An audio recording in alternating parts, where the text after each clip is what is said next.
Well, thank you very much, Chairman Boxer. Thank you for calling this hearing today. Thank you for your encouraging words with respect to our legislation. Pleased to share the panel here, at least kick it off with some very able experts.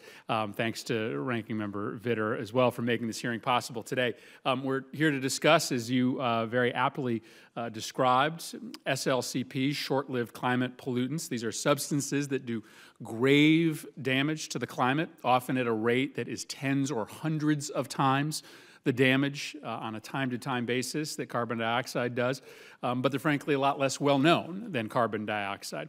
The problem posed by SLCPs, they represent an opportunity. It's an opportunity to save lives, to create a lot of jobs, and to protect fragile ecosystems.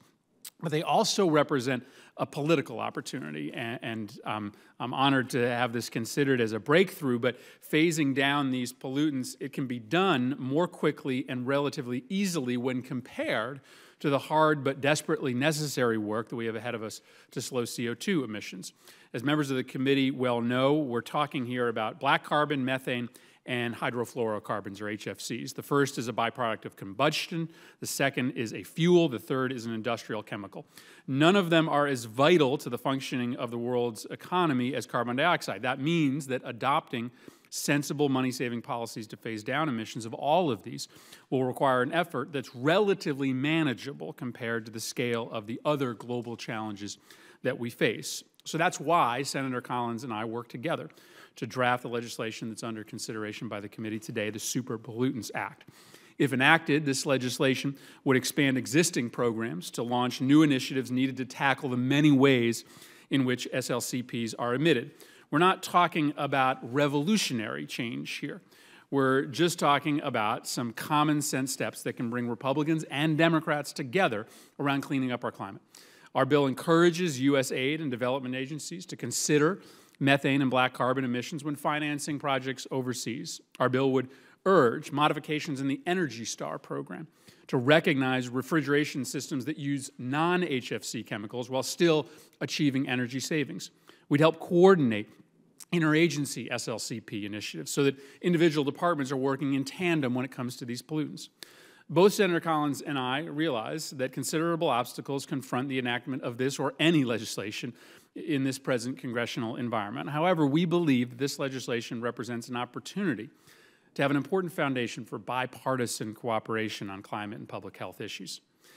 That's because one can favor reductions in methane, black carbon, and HFCs for reasons that, frankly, have little to do with climate change. There's a huge climate change component to this legislation, but Senator Collins has been a leader in pushing for the expansion of clean-burning cook stoves in the developing world because indoor burning of wood and animal dung kills millions and millions of people every year.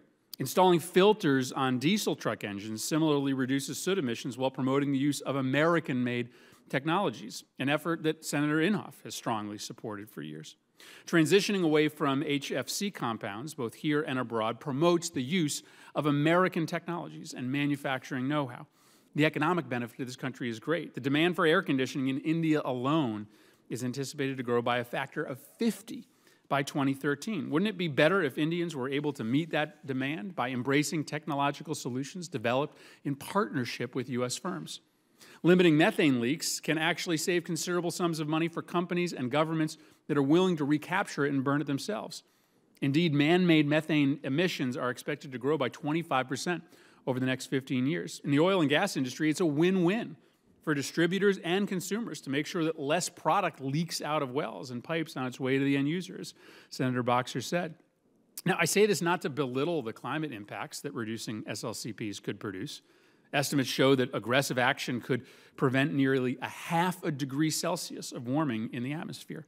Instead, I'm making this case because tackling climate change needn't be as fiercely and reflexively partisan an issue as it's become in recent years. We can do immense good for the climate while doing good for our health and our businesses as well. SLCPs can and should represent the beginning of much-needed bipartisan goodwill on this topic. So I'd like to thank both the business and the nonprofit communities who have been a part of drafting this bill, for the members of the committee who have already reviewed or co-sponsored the legislation. I thank you. For those who haven't examined it in detail, I hope that they will and their staffs will.